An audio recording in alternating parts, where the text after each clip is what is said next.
विद्यार्थियों नमस्कार। पिछले वीडियो में हम लिपि की चर्चा कर रहे थे और मैं आपको बता रहा था कि कोविड-19 के कारण से सत्र ऐसे निकल गए जब विद्यालयों में अध्ययन का काम बहुत कम या नहीं के बराबर हुआ। कक्षाएं क्रमोन्नत हो गई। कक्षाएं बढ़ जाने से ज्ञान नहीं बढ़ता है, ज्ञान पढ़ने से ही बढ़ता है। इसलिए पहल हिंदी के माध्यम से विषय मैं रख रहा हूं। मेरा स्वयं का ऐसा मानना है, भाषा के अध्ययन में भी हमने ये पढ़ा था, व्यक्तित्व विकास में भाषा की अहम भूमिका होती है। और चूंकि हिंदी हमारी राष्ट्रीय भाषा है, इसलिए हिंदी का ज्ञान बहुत प्रभावी ढंग से हमको होना चाहिए। देवनागरी लिपि, हिंदी भाषा की लिपि का नाम देवनागरी लिपि है और इस देवनागरी लिपि का प्रचलन बहुत अधिक हुआ है। बहुत अधिक प्रचलन क्यों हुआ, इसका कारण है कि इसकी बहुत सारी विशेषताएं हैं जो अन्य भाषाओं की लिपियों में नहीं हैं, जिसमें से और दो विशेषताएं हम पहले वाले वीडियो में पढ़ चुके हैं। आगे की तीन विशेषताओं का जिक्र इस वीडियो में अपन करेंगे। इसकी जो तीसरी विशेषता है देवनागरी लिपि की, कि इस देवनागरी लिपि में मौन वर्ण नहीं लिखे जाते हैं।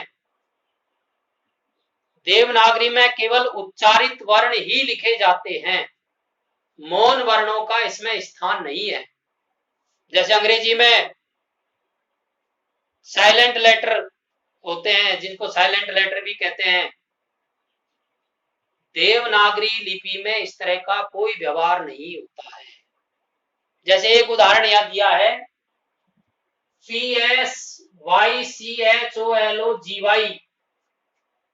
इसमें लिखने में प का है, प युक्त है यह शब्द, लेकिन जब इसको बोलते हैं, इसको पढ़ते हैं, तो इसका उच्चारण होता है साइकोलॉजी, और यहाँ पी साइलेंट हो जाता है।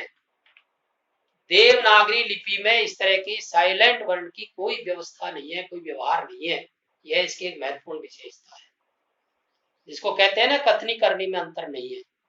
जैसा कहा जाता है, जैसा लिखा जाता है, वैसा ही बोला जाता है। आप इसे नोट कर ले। और इसकी चौथी विशेषता, इसके संयुक्त वर्णों में भी स्पष्टता होती है।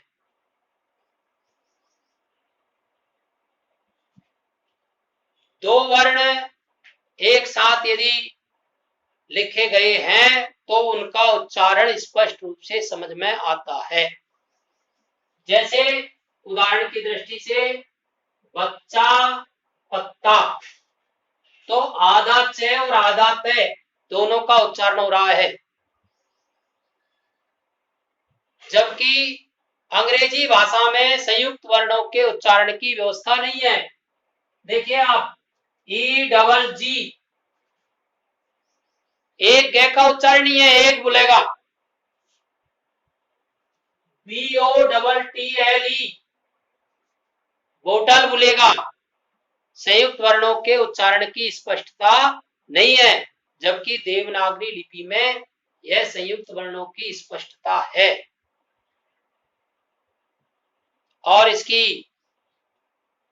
एक और विशेषता, पांचवी विशेषता है अनुनासिक ध्वनियों की स्पष्टता। दूसरी विशेषता में मैंने पढ़ा था, उच्चारण स्थान निश्चित है देवनागरी लिपि में। स्वर और व्यंजनों का 11 स्वर है, 33 व्यंजन है, 33 व्यंजनों को 3 भागों में बांटा गया था, स्पर्श व्यंजन, अंतस व्यंजन, ऊष्म व्यंजन। स्पर्श व्यंजनों के 5 वर्ग है, ध्यान में आ रहा है ना आपके, क वर्ग, च वर्ग, ट वर्ग, त वर्ग, प वर्ग। 4 अंतस्थ व्यंजन है, य, र, ल, व, और 4 ऊष्म व्यंजन है स, श, स। है मैंने प्रारंभ में इसलिए बोला उच्चारण दृष्टि से, है का उच्चारण स्थान कंठ है, कंठ से बोलता है। यदि इस क्रम में याद रखेंगे तो उच्चारण स्थान याद रखने में हमें असुविधा नहीं होगी। इस तरह से इसके जो 5 अंतिम स्पर्श व्यंजन के जो 5 अंतिम वर्ण हैं, य, न, य, न, म, इनको अनुनासिक व्यंजन कहते हैं, क्योंकि उनका उच्चारण करते समय नाक का प्रयोग होता है, हवा नाक से निकलती है, इसलिए इनको अनुनासिक व्यंजन भी कहते हैं। और इन अनुनासिक ध्वनियों की इसमें स्पष्टता है। उदाहरण से समझिए आप, सामने देखिए संका, इसमें क वर्ण के प्रयोग होने के कारण से क वर्ग का जो अंतिम वर्ण है उसी वाले न का प्रयोग हुआ है, संका। पंच, कोई सा भी यह नहीं लिखेंगे, आधा न लिख दिया, आधा यह लिख दिया, आधा में लिख दिया, ऐसे नहीं है, स्पष्टता है। जिस वर्ग का जो वर्ण अंत में काम आ रहा है उसी वर्ग का अंतिम पंचम वर्ण, जिसको अनुनासिक वर्ण कहते हैं, वो काम आएगा। और इसमें हम देखते हैं पंच में च वर्ग का यह काम आ रहा है, पंच।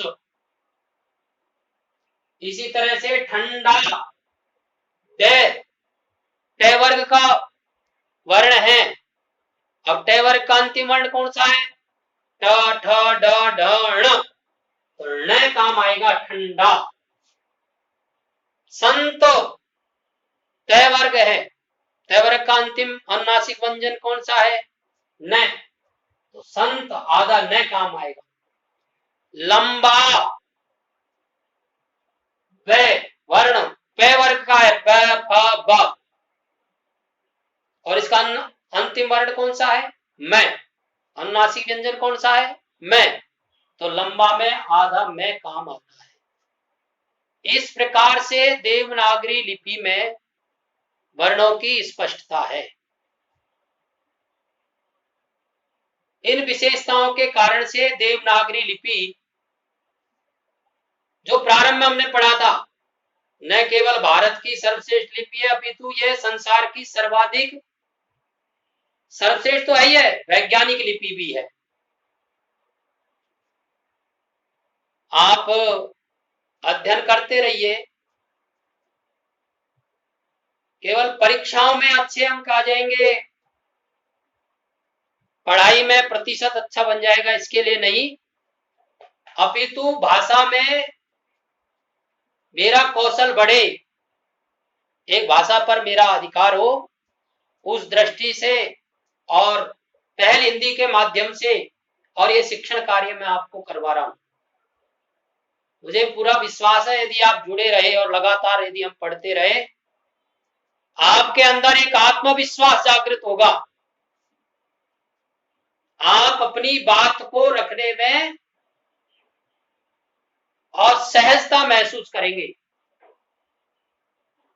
और व्यक्तित्व की सबसे महत्वपूर्ण विशेषता यही होती है कि सही समय पर सही शब्दों में अपनी बात को व्यक्ति स्पष्ट रूप से रख दे। ये काम इस हिंदी शिक्षण के माध्यम से हम करेंगे। आगे के वीडियो में हम देवनागरी लिपि के वर्तमान मानक स्वरूप और उसमें महत्वपूर्ण रूप से कौन कौन से चिन्ह काम में लिए जा रहे हैं, इन दो का अध्ययन करेंगे। इसके बाद में हमारा व्याकरण का अध्ययन प्रारंभ हो जाएगा, हिंदी व्याकरण, जिसका विस्तृत अध्ययन करेंगे हम